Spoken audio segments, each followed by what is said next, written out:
Welcome to another episode of the Glassix Spotlight. Today we're excited to sit down with someone who's truly redefining the future of work and engagement, Luke Jamieson. Luke is a global thought leader in customer and employee experience renowned for his unconventional approaches to driving engagement, belonging, and purpose. Known as a well behaved larrikin in the CX/EX world, Luke has a knack for challenging traditional ideas and bringing fresh energy to every conversation. With his experience as a solutions consultant, regional director, and now as a content creator, he's a facilitator and has shown companies how to build cultures where people and ideas thrive. Through his work with Thought Larrikin, Luke uses creativity, gamification, and even LEGO series play to inspire new levels of engagement. His approach in both practical and innovative, helping organizations create spaces where employees and customers alike feel valued and connected. Luke, it's truly fantastic to have you with us today. Oh, Rand, thank you for having me. No, it's our pleasure. Well, before we begin today's discussion, is there anything you like to share with our listeners? Anything exciting happening in your world? Oh, I tell you, I'm doing a fair bit at the moment with this thing called CX observability, and that is I'm finding that really super interesting. I came across. I don't know if you know much about observability, but it's kind of always sat in the domain of IT, and it's been very much just monitoring systems and making sure that they're just running as they should. And I had this idea that what would that look like in a CX world? And so I started to explore that. And anyway, I came across this company, and they're actually based here in Melbourne.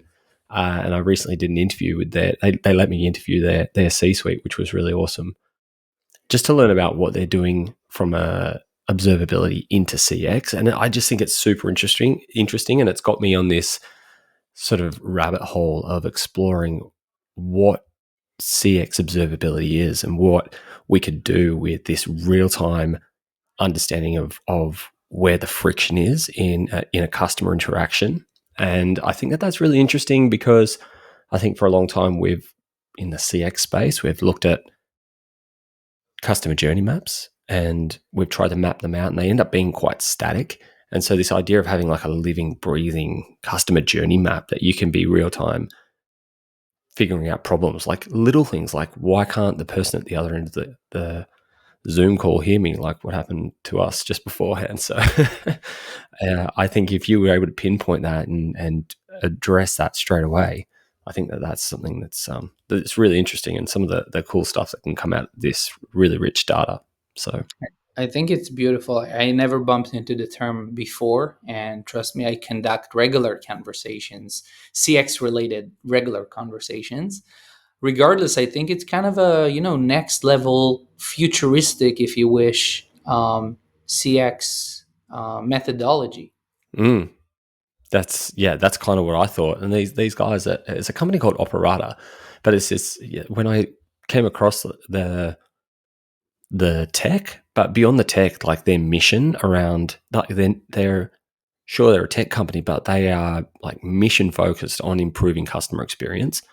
And I just was like, wow, that's super interesting. So I've started to really like dive into what could the possibilities be if you were to apply this. And mate, I am in a deep rabbit hole at the moment, and just writing lots of stuff about it because I think it's kind of the could be the future of CX.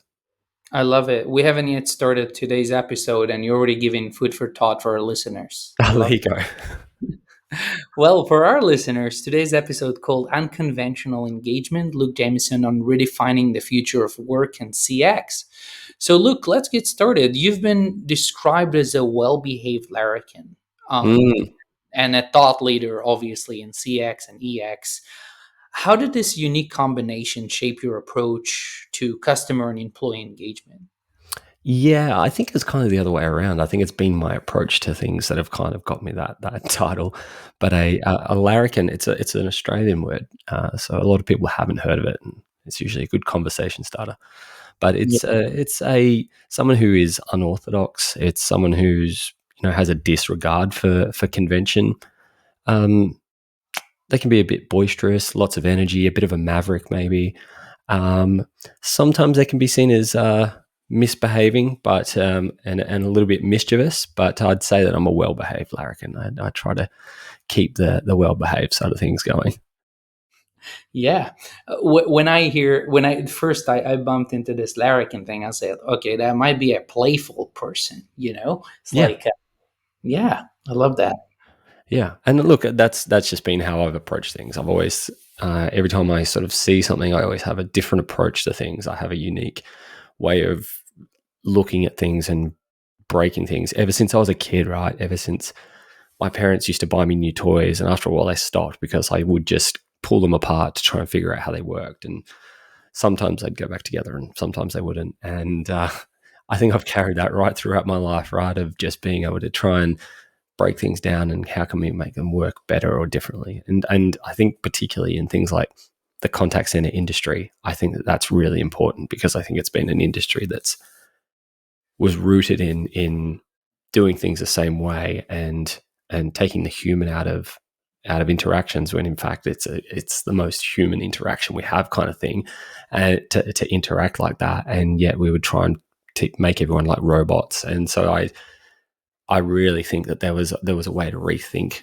and reapproach customer service, and then that led me into customer experience and the broader customer experience, beyond just contact centers and customer service, and really diving into strategy and voice of customer and the end-to-end customer journey, and really defining what is customer experience. So Love that. And your background spans everything from traditional customer service to gamified engagement frameworks. Can you mhm. share a specific example, one or even more if you have, where an unconventional approach truly transformed a team or organization you worked for or with? Yeah, let's dive in. I love gamification. It's been a passion of mine for a long time, and that didn't come from an understanding of what gamification was. So this is a perfect example of this. I was running a contact center, and I was really sick of dealing out the same metrics every single year, the same KPIs or key performance indicators. And all you would do is you would take these broad goals that were delivered to you from an executive, and they were broken down into widgets, and you then did that yourself. You broke down what widgets are going to work for you, and then you broke that down to the agents that were going to what they were going to do. And the only way that would change each year is you would just increase the goal each year, and it just at some point you're never going to reach the goal. It just becomes unattainable. And then I started to look at how people were achieving these goals or not achieving them, and there were some people that are really driven by that binary KPI of win lose, but other people aren't driven by that. People are driven by and motivated by so many different things. And it might be teaching others, it might be personal growth, it might be the social aspect of work. There's so many things that get people motivated. And yet we continue to create these KPIs for 10% of the people who just want to hit these metrics. And so I started to think of metrics that were more behavioral driven, and that really aligned with different personality types. And I created this, I'll call it a taxonomy. And I had that tested with like 67,000 people, and started to really get this really interesting dynamic of the different motivations and the different types of people. And then I started to create KPIs, or well, not KPIs, more measures that would motivate people to and get them engaged to do their work. And it just turns out that that's essentially gamification. I just didn't know it at the time. And what happened was, we had some, we'll call it a dozen KPIs at the time, all your typical sort of stuff that you would find in a contact center, your average handle times and your grades of service and customer satisfaction, etc. But we started to really change like what they were, like what the behavior, and made them more behavioral. What makes a great call, and what makes a great teammate, and so we were creating all of these these behaviors that we wanted to see instead of the output. So we were creating lead measures that we would measure people off, not lag measures. And we ended up with something like 112 different lead measures that we really valued. And if you were to go into an organization now and say, we're going to scrap your KPIs and we're going to give you 112 to actually focus on, people would think you are absolutely bonkers. Because how do you measure that? But we'd created this system that allowed us to track behaviors. And what that did is that people were all of a sudden saying to us, like, Luke, for the first time, I'm actually recognized for the strengths that I do. I'm for the first time, I've been in the contacts industry for 30 years. Is there anything more satisfying than that? Like, No, seriously? no, and all of a sudden, people are just wanting to be at work, and they're feeling valued. And for me, that's like one of the biggest things that really resonated with me at the time was this thought that people aren't just seeking recognition; they're seeking appreciation. And if we can take a time to appreciate somebody for who they are and the value they bring, then that's way more important. And what that does is appreciation is an external in. We're showing appreciation, and you're receiving that appreciation. And then what that builds within you is gratitude, and then gratitude flows out from you in the form of engagement. And that to me is a way more holistic and sustainable approach to work than just recognition. And yet for most organizations, we set up reward and recognition programs. So they're completely focused on this extrinsic way of rewarding. And so for me, this idea of appreciation and how that can stem from something like gamification. So that was a really I awesome think I example. think I think you're onto something huge. What do you think about purpose-driven gamification in CX? I never heard that. Yeah, that's for me. Gamification is purely purpose driven. If you're creating purpose driven work that's meaningful, that has impact, and that can link back to giving yourself a sense of achievement and a sense of uh, a sense of growth and all of these things, that's way more. That's going to be way more powerful than you just hitting a goal. Once you hit a goal, then what happens? Then you've got to set another goal and then another goal.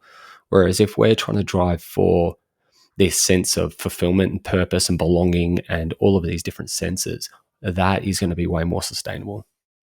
It also sounds, not just your way around it, but you also know the technology that helps you, achieve your goals when it comes to gamification in CX. Absolutely. Look, you're based in Tel Aviv, and I was working with a company there called Centrical, and look, to this day, I still think that is the best gamification platform in the market because they've really nailed beyond just points, badges, and leaderboards. It's a learning program, so it's trying to achieve. It's driving people to grow. It's driving people to connect with other people. It's giving people a platform to show appreciation. I think they've really nailed the underlying principles of what gamification, good sustainable gamification, will do. So it's probably a good plug for Centrical. Never used it, but when you talk about it, the first thing that comes to mind is the leaderboard. Yeah, right. And that's because that's what most people think about when we think about gamification. We think about points, badges, leaderboards, and it's the easiest and quickest way to do it. But it is also probably the it's so basic, and it leans into that external, that extrinsic reward system a little bit more. I mean, I don't mind badges so much. Badges can be really powerful because if you're providing someone a badge that is let's say a digital manifestation of the effort that somebody's put into something, I think that there's some value in that. I And I agree. think about when we're playing games, and if you're into playing PlayStation or something like that, or even Candy Crush on your phone or whatever, and you're unlocking these little badges and these little achievements, there is a sense of achievement in doing that, and you get that little dopamine hit that happens. But I think that that's still very sort of level one gamification. I think once we start to built into gamification that is driving things like just other chemicals in our body outside of dopamine that are way more, like serotonin, which is a great chemical in our brain that we get when we're collaborating with others, and and we work with other people. We get that serotonin hit, and I think that sort of stuff is way more important and long lasting and memorable. Um, but look, we're getting way down a rabbit hole in gamification at this point. No, I'm just, I think it worth sharing because it's not something that is commonly talked in the CX world, and it's kind of a fascinating way to enhance CX and EX in many ways, And and I I love think I think in CX, absolutely. I think the challenge that and where people see gamification as evil is it can easily become a manipulation tool. And if you start going down that manipulation tool side of things, and you're not you're trying to influence behaviors for the wrong reason. So, this is where intent comes into so much of this. If your intent is to just get people to buy more stuff, or hit KPIs, then you've got the wrong intent. If your intent is to unlock the things within somebody that makes them motivated to want to be somewhere, and want to achieve goals and grow within themselves and foster something bigger than themselves and get a sense of belonging, then you're on the right track. Like, that's when you're going to have gamification and outcomes, not just for the business, but for the individual. And it becomes this virtuous cycle. So what happens is, from an employee engagement perspective, when we have a thirst for learning as humans, we're always curious. We're curious beings, and we want to understand how things work. Some more than others, maybe. right. But when we feed that, we then start to and we grow, and we get that sense of growth within ourselves, and we sense of achievement and a sense of progress. We then start to care for that. And when we care for something, we nurture it and we look after it, and we put this value around it. Now, it doesn't need to be monetary value, but we value the skill or the growth that we've had. And then once you value something, you then start to have pride in it. And then once you have pride in something, you want to you're more invested. And so there's this little virtuous cycle happens. Once you've got that pride, you then start to invest in it more, and you learn more, and so on. Now, if we think about a virtuous cycle from a CX perspective, what do we need? We need customers who get great experience. That experience then drives loyalty. That loyalty drives better bottom line profits. And then what do we do with that profit? Where do we invest that? Do we invest it back into more product, better experiences, all that sort of stuff?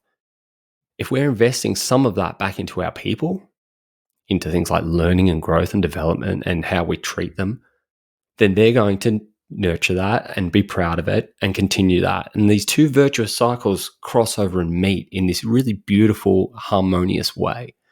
And so that's where I think, gamification, customer experience, employee experience, they really do have a place together. And there's a really nice way of having this, for lack of a better word, synergy between all three.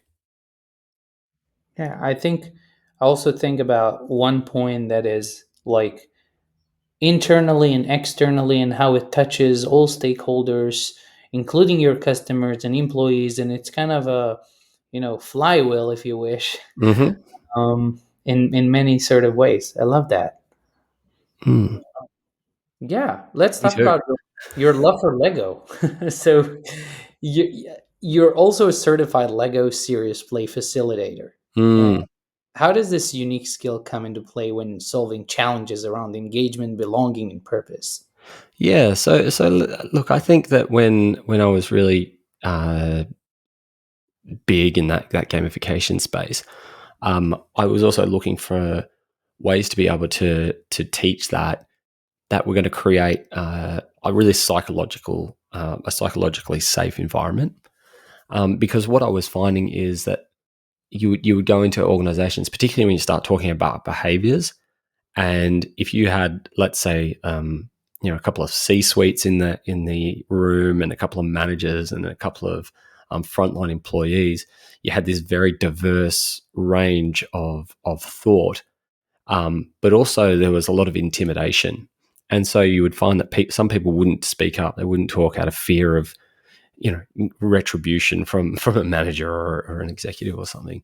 Um, and not always necessarily like because there was a reason to, just because within human nature, we value hierarchy and we want to respect that. Lego serious play is a really cool way of, because when we play is a really interesting concept. Okay, so when you have a game has a purpose. You have to achieve a certain thing it's outcome based. Play, on the other hand, doesn't necessarily need to have an outcome. So, and I'll give you an example. You go and watch kids, particularly young kids, play in a park. They might turn around, they might spin around and get themselves dizzy and fall around laughing. Now, is there any purpose for that? Is there any goal, mission? No, nothing. We see it in lion cubs. They play to learn and to rumble with each other. Play doesn't necessarily have to have a purpose and an outcome. It's just a joyous thing that we do. When we play music, it's fascinating. I find play just a fascinating thing, and it's a bit of a leveler, because when you pick up Lego, nobody's bad at Lego. Sure, someone might be a master builder and can build something incredible, but at the end of the day, we can all put two bricks together, and how you create something is entirely up to you. And I love this idea that I always say this, that it's not how creative you are, it's how you're creative. So if I was to ask you, Ran, create a Lego tower of yourself, what would that look like? First of all, I'll have to tell you that I must have the menu instructions in place. Mm-hmm. Otherwise, I won't be able to put in two bricks together for sure. Uh, Rubbish. but how would that look like? Oh, that's a good question, which I might don't have the answer Okay. at the moment. Let me, and that was a little unexpected. That probably throw back to you, but let me give you two examples that I've seen. I've seen somebody build a tower that had a series of different rainbow colors, and that person was sitting in the middle of the tower, and then there was another figurine at the top of the tower, and they were saying that the colors represented, their who they were and the feelings they had within life. They felt like they were the middle child, so they sat in the middle of the tower. At the top of the tower was their brother, and I was like, that's a really cool idea. Right, great, awesome, nothing wrong with that. You just built a representation of yourself. Another person built this tower, and it had 5 different prongs, looked more like a tree, had no people in it at all, and they were like, no, I'm one of the branches of this tree, and this is my tower. And it was a very abstract version of what a tower would be. Was it wrong? Was it right? Absolutely not. There's no wrong or right with Lego Serious Play. It's a great leveler. And so when we start to think of it in this term of, I need you to go and build something, people just go ahead and build. And there's this a thing called the homunculus man. If you've ever seen it, it's a really ugly statue. So it's definitely worth googling. And it's a over exaggerated picture of how we as humans sense and feel things. So the hands are really big because we touch everything with our hands. The eyes are really big because we use our eyes as as our senses. How the lips are huge, the ears are huge on this homunculus man. And when we think about that idea that it's not just our brains that are taking over, we can then do things like we can think with our hands. So I'll often tell people, I want you to just build. I don't want you to think about it. I just want you to start grabbing bricks and putting stuff together, and let's see what comes out of it. And what happens is this beautiful thing is that people just start to forget about hierarchy. They forget about who's in the room, and they just create these things. And then the structure of Lego Serious Play allows you to bring those ideas together. So an example might be, I want you all to go and build what you think is the biggest friction point in our customer experience right now. So everyone goes and builds an individual model. And then we go, great. Everyone explains what it is. We then go and take those models and we say, I want you now all as a group to bring those together and form what you think. With all of those together, I want you to find what is our biggest friction point using your existing models that you've just built, and they combine them together. And then we might go and do another couple of exercises around what's the number one solution that we should build. And you go through these exercises, and then you can link them all together. And at the end of the day, you end up with this three-dimensional map of problem solving, and this realization that everyone's had a voice to be able to speak. They've had a valuable contribution. They can see that contribution on the table, and it just creates this beautiful psychologically safe environment. And so, this idea of I just thought that really matched in nicely with my personality and my style and the things that I'm passionate I about. just love how empowering is this, Mm, very different, yeah, totally. very much so.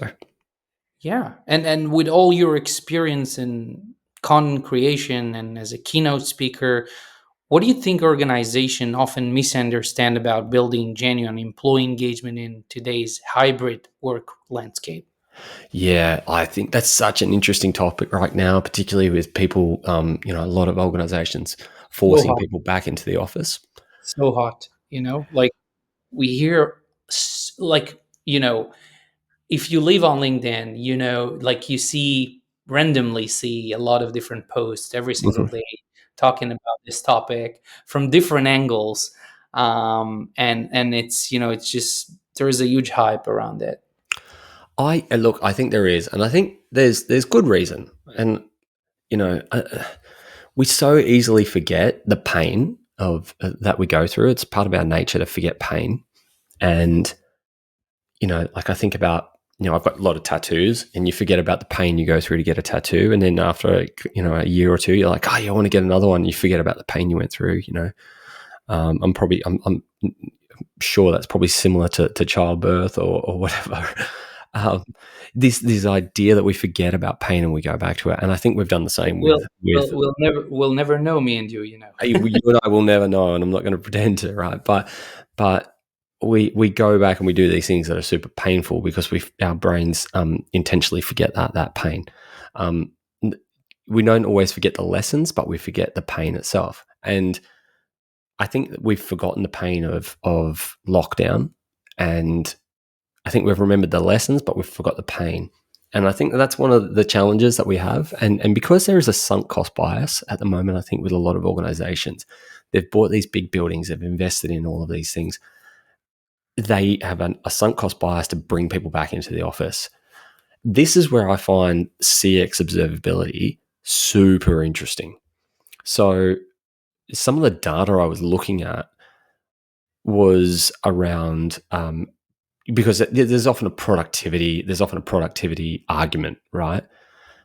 Well, what if it wasn't? Like if we look at the data before pre and post, and there's no difference in productivity, then we need another argument to get someone back in the office. Is it building camaraderie? Maybe, and I 100% believe that we need to come back into the office and have anchor days and be with people and be around people. I think that's really healthy for us. I think it's, we talked about serotonin before. I think that's actually, that is boosted when we're around other people. But we need to do it with purpose. So sitting there and saying to somebody, oh, your team, we need you in the office 3 days a week. And then everyone chooses a different 3 days and they don't really have a crossover and they're just going to work to end up doing exactly the same thing. And the only thing that benefits from that is maybe pretty rubbish managers who don't know how to manage remotely. We're not actually doing anything. Like, what's the purpose of it? So if we're going to bring people back in the office, I think you need to do it with purpose. A great example. um, that I saw recently. I was speaking with these guys. They had a credit card in the office that you can use to buy coffees, but you can only use it if you're going out with someone else from the office. I thought that's a really great idea. Like, what a great Crazy. idea! You're building an opportunity to network, have people network together. Um, uh, Purpose-driven work. Come back in all on the same day, so you're working together. Make it a day where you have anchor days where you're working on a collaborative piece of work together. It shouldn't be that we just want you in the office to fill the bums on the seats because we've paid for them. I think that that's just not going to work. But going back to the data, I saw this really interesting thing that came out of this data that Operata had. And they were telling me about how uh, they were able to show how the networks that people were using at home were detracting from the customer experience. So, because they were working on home networks and Wi Fi, they were actually able to show that like 40% of these calls, customers couldn't hear the the agent correctly. Now that to me is a very powerful thing. That to me, if you're passionate about your job and customer experience, then if I would be saying, okay, well, how do we fix that? Is it we fix someone's home network, or do we bring them back into the office because that's where we know we can control that environment and have a better customer experience? That's a great story to get people back into the office, in my opinion, because there's a purpose behind it. There's a reason behind it. It's bigger than just yourself, right? If it's so yeah, this is really. I think we need to rethink the reason we bring people back into the office. Exactly. That's what I thought. Like, you have to be resonating, you have to be justifying, even if you don't think you need to.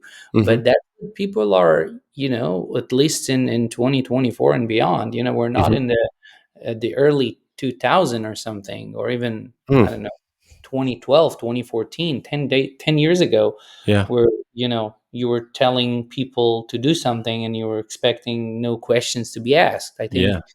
it's a generational thing, and we see that everywhere. I think the other thing we forgot is that the pandemic was a reset button for everybody around what matters most to them.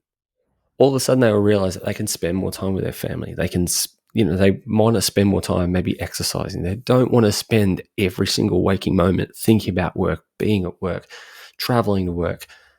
There is a better way, and all of a sudden we're saying, well, actually, we want you to forget all of that and come back to the office. And look, I'm not saying that a hybrid work is the future of work. I think that workplace flexibility is.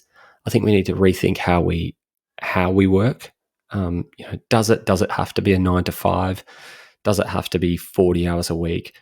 Can it be less if we're, particularly with things like AI coming in, right? And I think that AI is going to shake up that traditional work week so much because in a really positive way for a lot of white collar and light blue collar workers, where it can take a lot of those tasks away from you, so that maybe you do have some more freedom to have a bit more work life balance. So I think flexibility I is the love future that. of work. I Yeah. love that, and I have a lot of things to say about it, but I'll just say one. Please. I think that you have to be specialized in a way that you know how AI works, and like how to prompt right, hmm and you must have the skills, because honestly, people think, yeah, I'll just go on ChatGPT, I'll type in something and I'll hope for the best, but it doesn't work like that. We both know that. uh, hmm and I think that if you had that one person talking about empowering your employees and giving them gifts for their life, is this is one of them. It's just you hire this AI consultant that can go to each department within your organization and help those people. And I'm talking about SDRs and customer success and sales and marketing, mm and you know just name it. And I think that if this person can just come in and blend into those departments and help them use AI in a way that makes their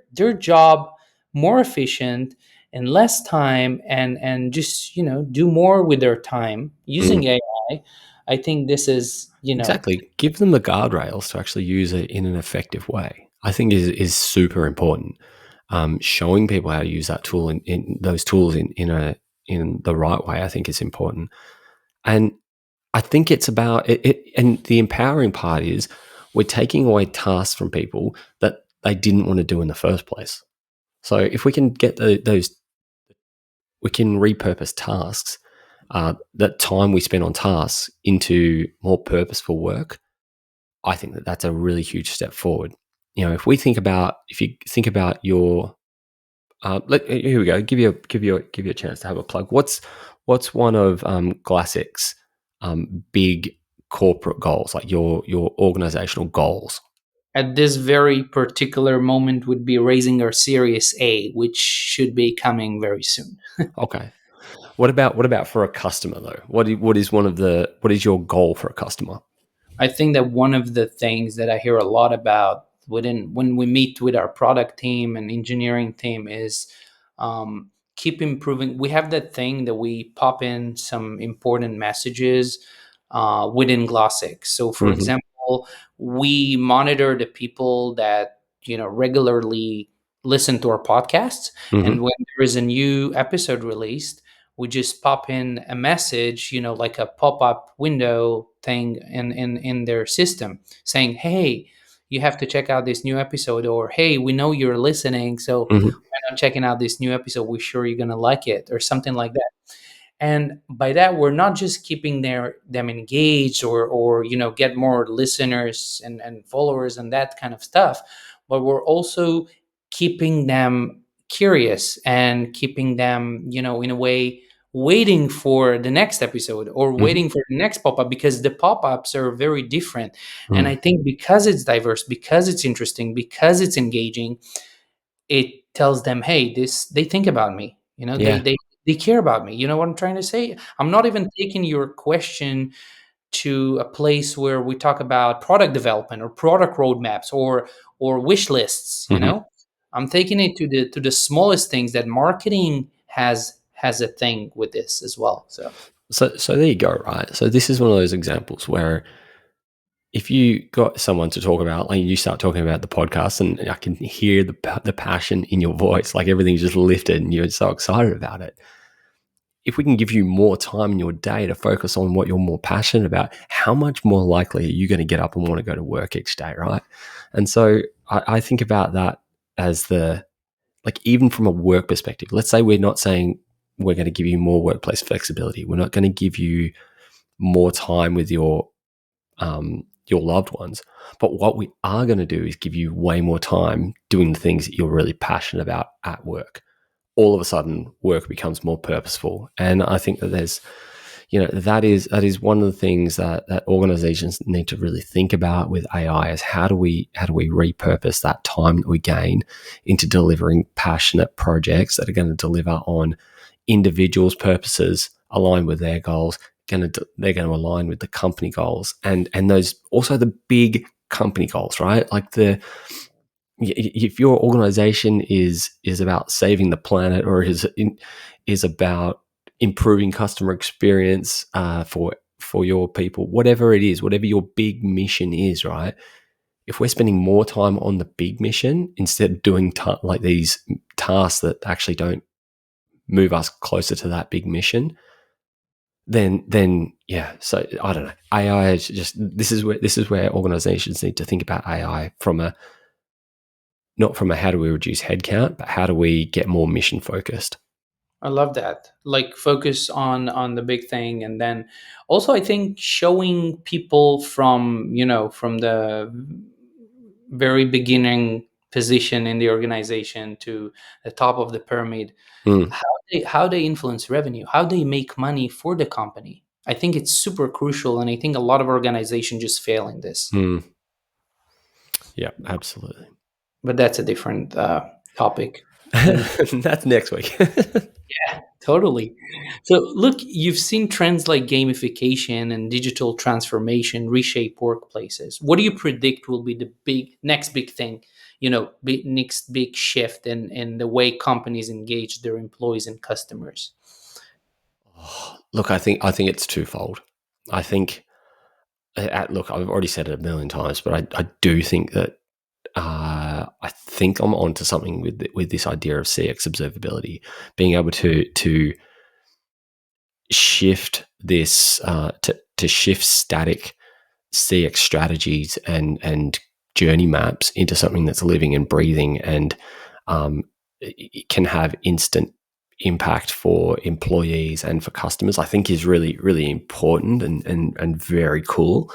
I think from a uh, I think from a cultural perspective, I think it is shifting away from reward and recognition. I think it's moving more towards a workplace of appreciation. I think that if organizations can be bold enough to try that instead of just sticking with reward and recognition programs that have been around for the last 20 years, I think that we will see amazing organizations just rise out of the ashes because people will just be so happy to work at a place because they're appreciated for who they are, what they bring as a whole person, and not just like who they are, not just what they do. I love that. And on to our bonus question. Mm. For businesses just starting to focus on unconventional engagement methods, what's one easy and impactful change they can make today to boost both employee and customer experience? If there's like a this one thing, that can really help them do just that. Oh man, that's such a good question. And I think that if I was to say an unconventional way of doing it, I think it's rethinking the metrics of success.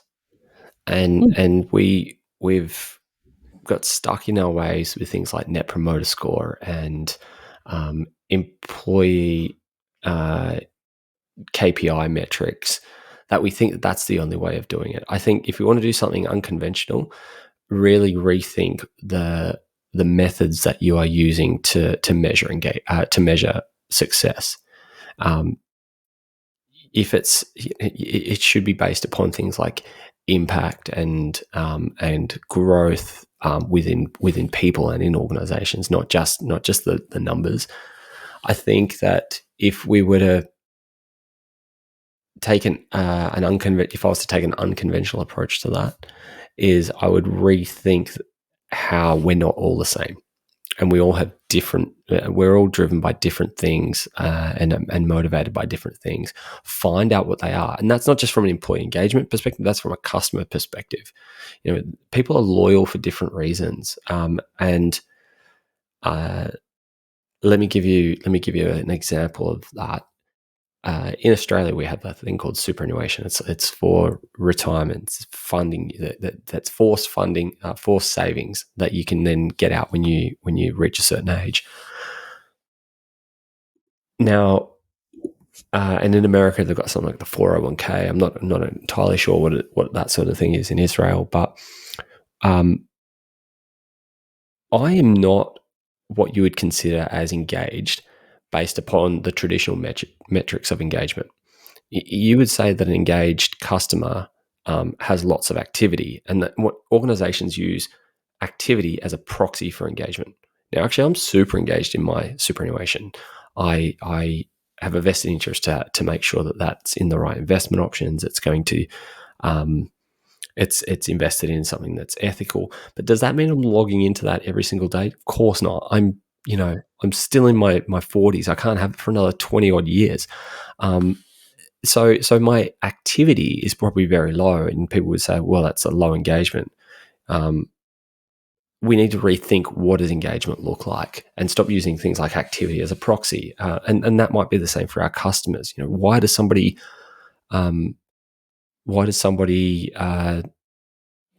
just because they didn't buy your t-shirt more than once? Why is that? Well, maybe because maybe they've got, you see shoes, right? People buy shoes and they wrap them in plastic and they sit in cabinets.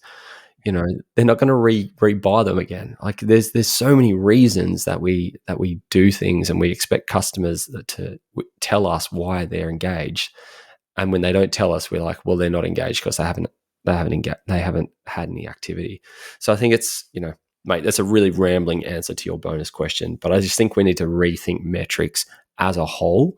I love that. How do we and what do we want to define um, as the reason we are here, or the reason our customers are here, or the reason our employees are here, and just start to really think about the that purpose, the meaning, the impact, and I think we'll find a better way.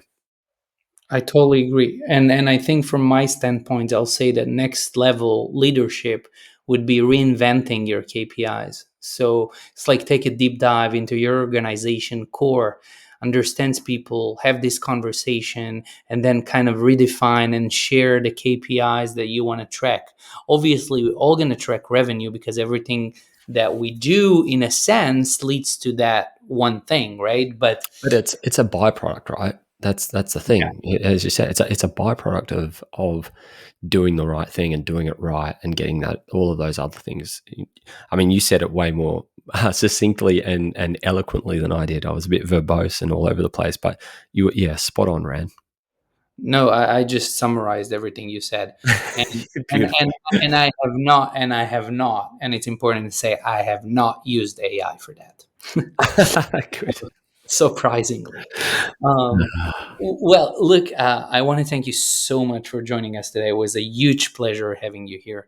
Thank you for spilling the beans on everything, and I think that for the very first time, we really talked about gamification in CX and the future of gamification in Mhm. CX. And thank you for sharing your life experiences. Anytime. I really appreciate you having me. Yeah, it's our pleasure. Okay. Mhm. Rand, thanks so much for having me. In Australia, we have a sign off. We say hooroo. It means it basically derived from the word hooray, like so we celebrate the end of a conversation. And so until next time, and as always, hooroo. Yeah, it's our pleasure.